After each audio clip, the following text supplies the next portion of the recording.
If you're a commercial real estate agent that's struggling a little bit right now and thinking about switching asset classes, today's video is for you. I asked George Pino, he's the CEO of Commercial Brokers International Los Angeles, to come in and help us tackle this topic. So George, thank you for coming in. Thanks for having me. Thanks for having me. You know, I'm talking to a lot of, especially younger brokers that are, they were office brokers and they're doing investment sales. Investment sales is down over 80% right now. They're looking at switching to asset class. And, I kind of give a cautionary tale. And, a lot of the questions I get back from them, I thought, well, this is something we should probably do a video on. So that's why I asked you in today. Absolutely. Well, thanks for having me over. I actually get that a lot as well with, talking to people. We've had the lucky benefit of being able to be in the industry for long enough to experience downturns in markets. That's what we're going to call it. Huh? And to come over, yes, exactly, experience. But to come out of them typically ahead of the game. And a lot of times, in many cases, better than other companies and much larger companies, because we've been able to adapt or change and see the things that are going on in the industry itself. Yeah. The wonderful part about this industry in commercial real estate is that although, like anything else, it is cyclical, there are so many different asset classes that when one cycle of one asset class is up, another may be down. So you can move around if you're smart enough or adaptable enough and your market is large enough to move around within those asset classes. And typically though, you don't see this in smaller markets because they're doing everything anyways. Right.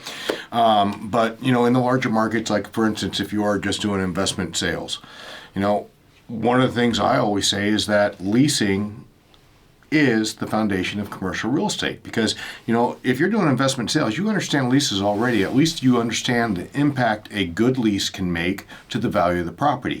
So just doing that, you're bringing value. You're adding value already to a landlord, and it's going to be a little bit easier to transition into that. The wonderful thing about leases is that, like anything else, in down markets, business doesn't stop. Right. Debt markets may die, slow down, or disappear in 2008, 2009. All kinds of fun stuff. Great. I wouldn't advise bringing out an investment a week after or a week before the stock market crashes. Yeah, we were trying to raise some money then. It didn't go too well. Okay, so let's say you're talking to a young broker. Let's say they're an office broker, and they're thinking about getting into retail. What's the advice you give them?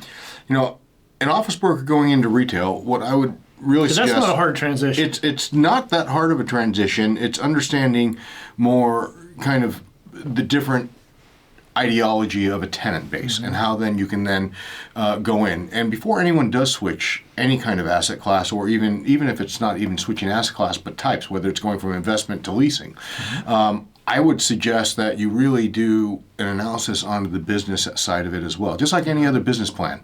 You're going to want to make sure that this is something that is strong enough in the market to support other agents coming into it, but also allows you a niche that you might be able to go in and carve yourself out a piece of that pie itself. If it's market's already saturated with a lot of agents, it may not be the best asset class to get into. It's if you want to just like you're starting from scratch, so you want to do analysis on those opportunities before you even switch. You want to go in the market, but who's the largest competition for you? How are you going to overtake them? What is your branding going to look like? I mean, how are you going to go in and take this over? Do you have access to leads in that aspect of the industry? I mean, it's very detailed. Absolutely, and I would parlay the business that you've done before with your clients. Ask your clients specifically for reviews, or if you can use their names, even if they're office agents. When you're going out and you're pitching, and even they may not know your name because you're doing a retail pitch, for a listing, and they may not know who you are necessarily, but they're going to know who the other landlords in the area are. So stick to your market, number one. Stay there. I wouldn't necessarily, unless it's there are some areas of the country that are completely dead on all asset classes, and that's more probably political issues than anything else, but they're coming out of it and they're changing. So try and stay in the neighborhood that you're in, and this way you can actually use the goodwill that you've created with the other landlords. Because even though that retail landlord may not know you, they will probably know the office owner next door and who they are and what's going on. So if you get a good referral from them, it's just going to weigh that much better for you when you go in and give that pitch. Yeah, you don't want to lose the contacts you've established already. You actually just want to kind of switch your focus with them and ask them for the business if they know somebody. If you're in an office right now, office landlord, maybe they have some retail on the ground floor too. Exactly. Let them know where you're going. I mean, you've just got to get very entrepreneurial. Don't lose those contacts.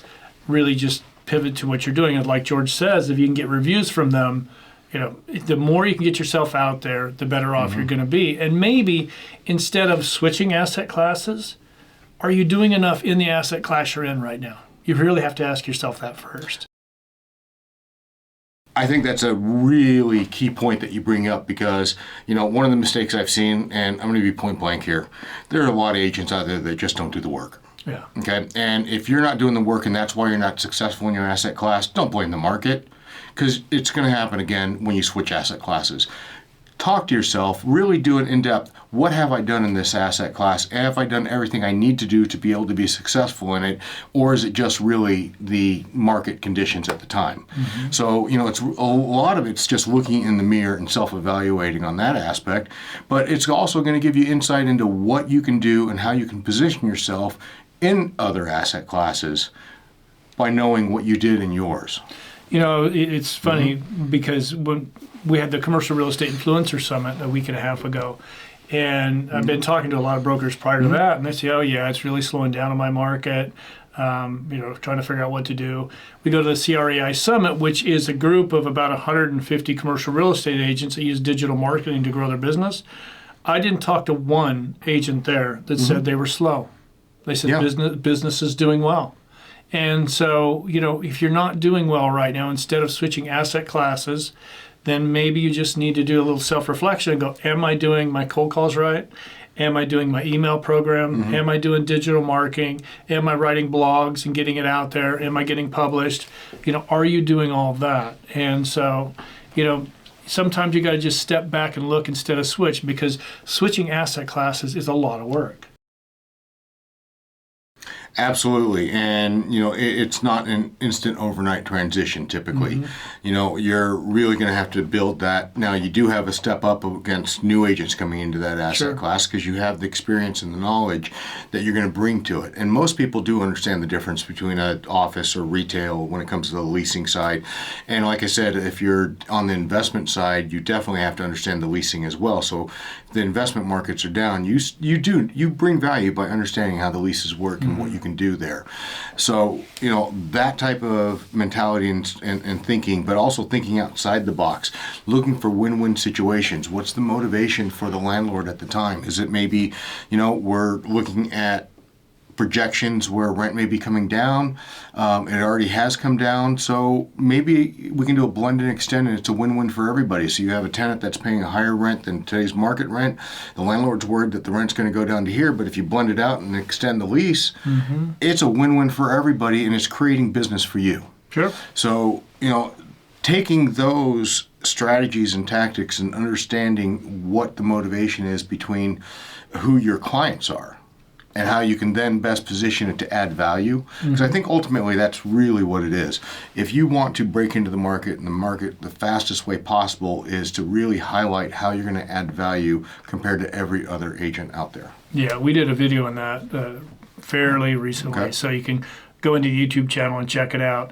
Now, one thing that I'm thinking as you're talking is, if I put a lot of time and effort into doing office, and I'm thinking about going into retail, do I completely leave office, or do I kind of keep my toe dipped in that pool, or or just let it go? Well, two questions if someone were to ask me that. Yeah, that's kind Number one, how long have you been in that asset class? Yeah. There are people who just started right after the pandemic, or right during, or right before, and they decided to go into office and they stuck through it, and it's just not happening, and it's not rebounding as quickly as possible. So they may not have that network that they built and put all into that time during that time frame, because it's been a down market for the last couple of years. That being said, if you've been doing this for 10, 12 years and you've built your name into that market, I wouldn't pull out. I would just pull back. Yeah. And at the same time, still go out, still stay in contact, still do transactions if you can.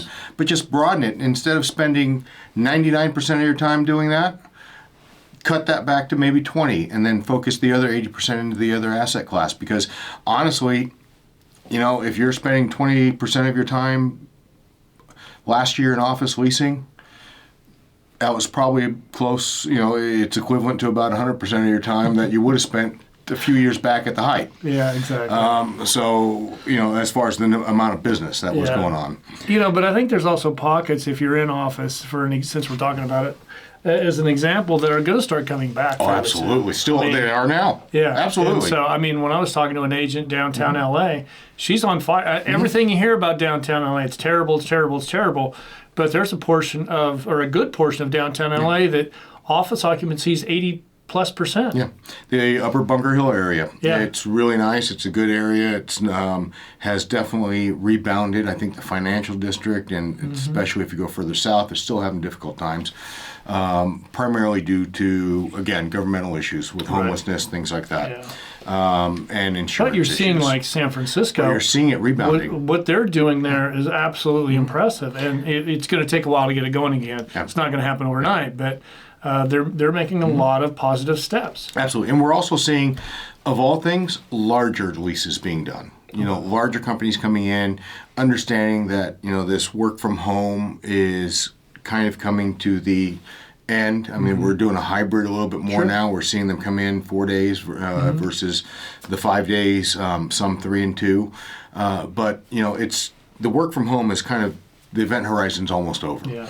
And so you're seeing companies now that had either downsized during the pandemic or got rid of space, looking for space now. And, you know, we have office deals going that, you know, 40,000+ square feet that are getting now. Yeah, but I also think on the investment side, there's going to be opportunity. I mean, you're just going to have to do seller financing. You know, that's we got a couple of agents. That's what they're focusing on, and they're doing very well with it. So sometimes you have to, you know, if you stick with your own asset class, you just got to get more creative. And if you have questions on any of this, put in the comments down below, and we'll try and get back to you and answer them for you. We can set up a call and have a conversation with you. We're happy to do that. But all right, I've taken a lot of your time today. So what do you have to say in closing? In closing, any inciting information that we need. Insightful, not incite in. Well, some would say. I was going to say some would say some of my comments are inciting.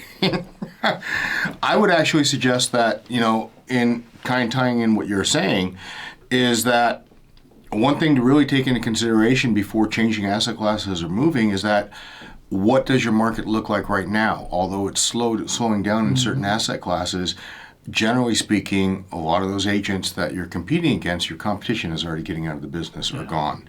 So that means it's less competition. So even though there may be less deal flow in general on the overall market, those that are really good and can stand out are going to have actually more deal flow. Yeah, you've seen that meme where you've got the two guys underground, they're picking their way through a tunnel, right?